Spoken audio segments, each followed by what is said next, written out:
Via-to-via crosstalk is a major issue in PCB designs these days. Via-to-via crosstalk is a major issue in PCB designs these days. A major issue in PCB. Oh, stop it! But nicely played, audio editors. What I was trying to say is that crosstalk can be a major problem for PCB layout design, especially via-to-via crosstalk. Hi, I'm Amelia Dalton, host of Chalk Talk. Via holes on our PCBs interact with each other in complex ways, and there are a lot of myths out there about how to eliminate or reduce that crosstalk. My favorite, if you like it, then you shouldn't drill a hole in it. Probably not practical. So we're going to bring in Fadi Deek from Mentor to dispel some of those myths and to explain how we can manage via-to-via crosstalk issues. And before we get started, don't forget to click that link. There you can find even more information about this subject. Hi, Fadi. Thank you so much for joining me. Thank you for having me here, Amelia. Okay, so we're talking about via-to-via coupling through plane cavities. So let's start with the basics. How does return current get from the top to the bottom? That's a great question, Amelia. To start, I would like to share this quick image here of a via passing through the cavity. And as you can see, there's a trace attached to that via on the top layer and the bottom layer. And the question is, we know that the return current for the traces are in the planes right underneath. But what about return current for the via as it passes through the cavity, as you have just asked? And a lot of people would think it's going through return vias that might be around through decoupling capacitors. But what if there weren't any of those? What if there was just the via there? How would the return current pass?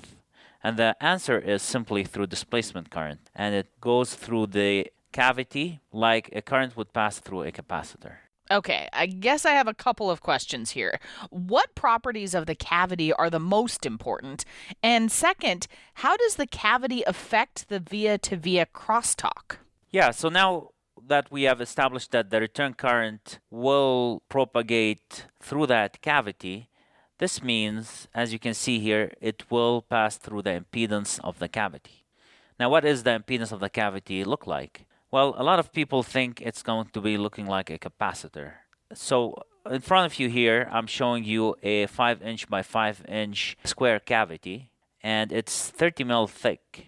And the first impression is that, okay, this impedance will look like a capacitor up to a resonant frequency, and then it will start looking like an inductor after the self-resonant frequency. And that is, for the most part, correct. However, since this is a cavity, it's a resonant structure. And as you can see here in the high frequency range above 1 gigahertz, you can see the impedance of the cavity having resonances. And these are standing waves that are due to the waves propagating back and forth, reflecting off the edges of the cavity and forming these standing waves.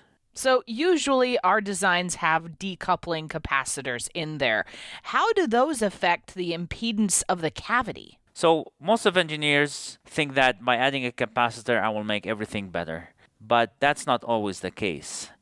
What I have here is a decoupling capacitor that's almost 200 mils away from the via. The capacitor has its own inherent equivalent series inductance of 2 nanohenry. It's almost 100 nanofarads. So if I add this capacitor, I should think that the impedance of the cavity with this capacitor in parallel with it should drop. And pretty much that's what you see, but it's only up to the self-resonant frequency of that decoupling capacitor, which is around 9 megahertz, as you can see in this blue dip. However, beyond that, the decoupling capacitor starts acting like an inductor because of the mounting inductance and the equivalent series inductance of the capacitor. So this means that the impedance of this decoupling capacitor will start going up and up and up. And as you can see at around 100 megahertz, that impedance of the inductance of the decoupling capacitor in parallel with the capacitance of the cavity, the interplane capacitance, generated a parallel resonance, a peak that's almost at around 40 ohms.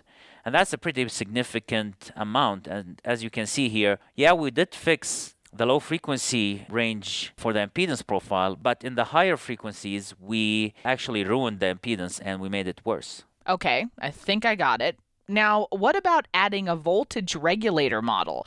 How much effect does that have on the impedance profile? Right, so the voltage regulator model will have its effect on the impedance of the cavity because, as you can see here in this small simple circuit model, the voltage regulator actually has an output inductance. And this output inductance will have its own frequency-dependent impedance. So how does this affect the impedance of the cavity?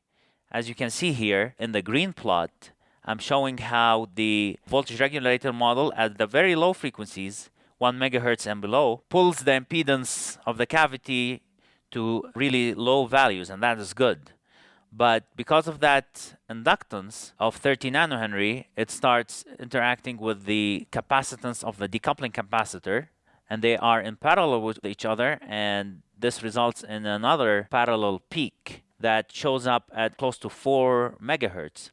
And this is at almost 10 ohms, and that's a pretty high impedance.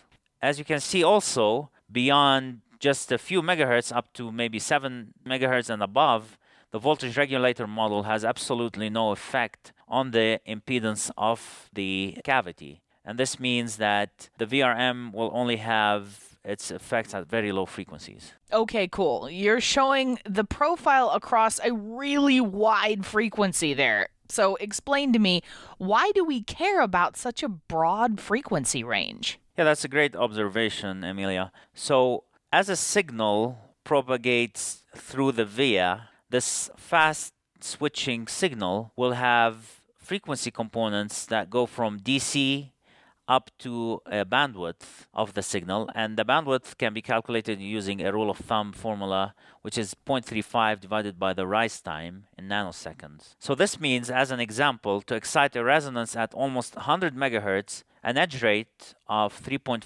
nanoseconds or faster is required. And of course, 3.5 nanoseconds is pretty slow nowadays. Most components or most IC drivers have edge rates that are in the hundreds of picoseconds or even faster than that. So this means if I have an edge rate of 60 picoseconds, my bandwidth will be equals to 6 gigahertz, for example. And this means I will excite any resonance that exists in the impedance of the cavity from DC all the way up to 6 gigahertz. To show you this in a little bit more detail, I have this circuit set up where I have two vias around the center of the board, via 1, V1, and V2. They're almost 1 inch apart. And there's a decoupling capacitor sitting a little bit further away from the IC component. And I have a voltage regulator model at the top left corner. So what I'll be doing is I'll be sending a signal that has a edge rate of 60 picoseconds through via 1, via V1, and I will look at what's happening at via V2, which is tied to ground at both ends. So it's via V2 belongs to a quiet net. Okay, let's see what that does. So what that will do is I ran a simulation here, and I'm measuring the crosstalk, as you can see in the graph to your right. And in the vertical axis, I have the magnitude of the noise in millivolts. And in the horizontal axis, it's a time scale in nanoseconds. Now, I'm probing at the locations of the resistor R3 and R2 on the quiet net, the victim net. In blue, as you can see, is where I'm probing at R2. In red is where I'm probing at R3. Now, the first thing you would notice is both waveforms are almost identical but symmetrically opposite. And this is due to the fact that via coupling is not like what you would expect in trace coupling, where you have different signatures for far end crosstalk and near end crosstalk. Instead, the signature of both waveforms will be exactly the same, with 180 degrees out of phase, and this is due to Lenz's law and the direction of propagation versus the direction of circulation of the current. So if we only choose to look at the blue plot for now, since they are identical, you can see that the blue plot shows some sort of oscillations. Where are those oscillations coming from? Well, if you measure the period between the two peaks, you will measure almost 10 nanoseconds. And this correlates to a frequency of 100 megahertz, which is right on top of that parallel resonant peak that we saw in the impedance profile at 100 megahertz. And you can see this yielded almost 12 millivolts peak of noise, but that's coming only from one via. And also, I only sent one edge through that aggressor via. I didn't send a periodic signal. Just one edge caused almost 12 millivolts of peak noise. One more thing you would notice are those sharp peaks as well on those oscillations. And these sharp peaks are due to the high-frequency resonant modes that are due to the dimension of the cavity and the dielectric material that's inside the cavity. I see the effect of the 100 megahertz peak, but I also see a big peak there at 3 megahertz. Where is the effect of that? Excellent question. So that is quite interesting. Why didn't we see the oscillations from the 3 megahertz, but we saw the oscillations coming from the 100 megahertz? And if you look closely into my timescale, I only ran this up to 20 nanoseconds. For me to be able to see oscillations of 3 megahertz, I should have run the simulations up to a period of 1 over 3 megahertz, which is 300 nanoseconds. But if you run your simulations long enough, you will see oscillations starting to build up due to that 3 megahertz peak. Okay, that makes sense. Now, Fadi, earlier you said that those vias are 1 inch apart. How will the amount of crosstalk change if they were farther apart? Right. And a lot of engineers think, okay, this is crosstalk. This means if my vias are close to each other, I'm going to have more crosstalk. Let me move them apart and get rid of the crosstalk. Well, in this new circuit, I have placed those two vias 4 inches apart instead of 1 inch. I should expect that the voltage amplitude, if the common reasoning is correct, I should see that amplitude of the crosstalk should drop. Well, I ran a simulation here, and as you see in the green plot is my new results, and you can see that the peak actually has gone a little bit higher. But one important thing that you need to see is that the oscillations are almost still the same, and they are on top of that blue plot that I previously simulated. So what is the effect of putting these vias further apart?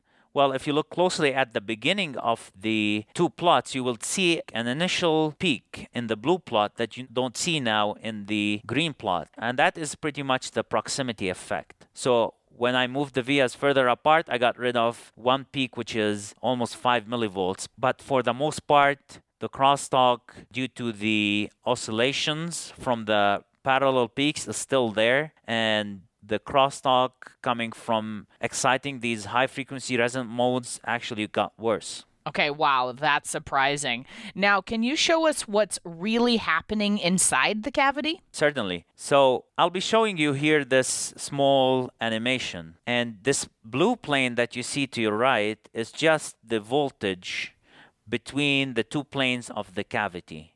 I'm just measuring the voltage. Initially, it's 0. I don't have any signal propagating through that cavity. And I've added this gray plane up there. It's just a threshold. It's an indicator at 20 millivolts so that I can see when my noise crosses that threshold. Initially, as you can see, I send that return current enters into the cavity and starts propagating outwards. It reaches the edges, bounces back, and now, as you can notice, the entire voltage across the entire cavity has gone above the 20 millivolt threshold. So no matter where you are on the cavity, no matter where the location of the victim via is, you will be seeing at least 20 millivolts of crosstalk. Now, these high-frequency oscillations are the ones that you saw on top of the waveform. And as you can see, the voltage of the cavity dropped and dropped and dropped and went even negative. And that's what you can see also to your left from that simulation that we ran previously. You can see that it oscillates up and then goes negative a little bit with all these sharp peaks. Now, this 14 millivolts we're seeing doesn't seem too bad. Can it get any worse? Yeah, it will get worse, unfortunately. Dang. Remember, this is coming from only one via and from only one edge going through that via. What if I ran a simulation where instead of an edge, it's a clock signal, let's say, that's oscillating at 100 megahertz? What would happen then? Well, as you can see in the green plot, for the same circuit, I can see oscillations starting to build up. The period is still 10 nanoseconds, almost 100 megahertz frequency. And you can see that the amplitude keeps on going up and up as I add more energy into that LC oscillator at the 100 megahertz frequency until they settle down. And you can see now I have almost 25 millivolts of voltage noise. And again, this is coming from one via. But you might ask, what is the chance that I might have oscillations that overlap that 100 megahertz resonance? Well, you know the saying how tornadoes are attracted to trailer parks? Well, it's the same thing. You are bound to get a data pattern that will overlap those frequency impedance peaks. Okay, so how do we reduce the amount of crosstalk? So the obvious way is to try and bring those impedance peaks down. But how do you do that? One way is by changing the dielectric thickness of the cavity. Remember, I had a 30 mil thick cavity.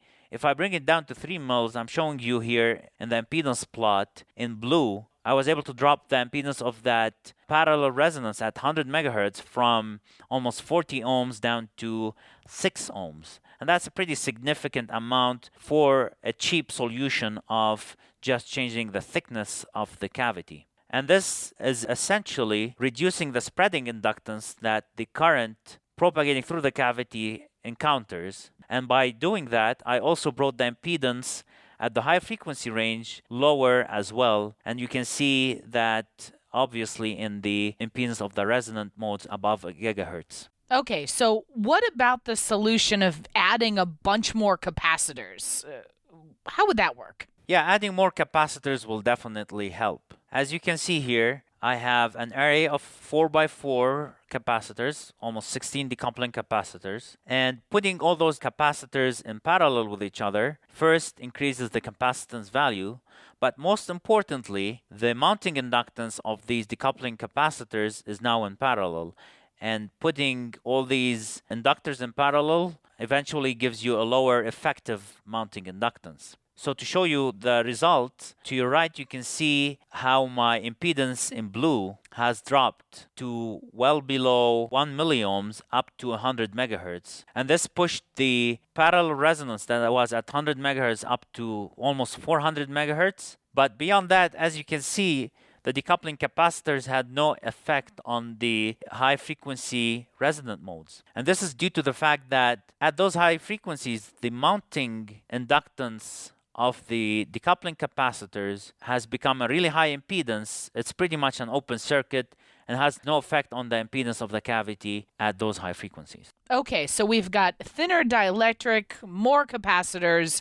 What are some of the other ways we can reduce crosstalk? Other ways to reduce the crosstalk between the cavities is by having return vias or stitching vias around the aggressor via. Now, this will only work if the planes forming the cavity are on the same potential. For example, 2 power planes or 2 ground planes. Obviously, you can't add a shorting via between a power plane and a ground plane. And that would be bad. That would be pretty bad.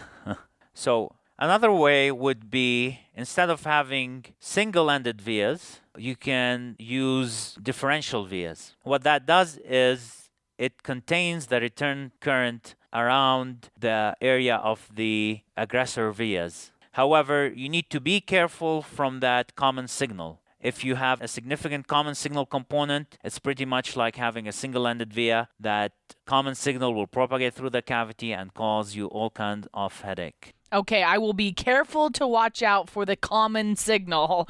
Okay, this has been a lot of really great information. Fadi, what are our most important takeaways? So the most important takeaway is first to debunk that myth that when it comes to via crosstalk, moving the vias apart will reduce crosstalk.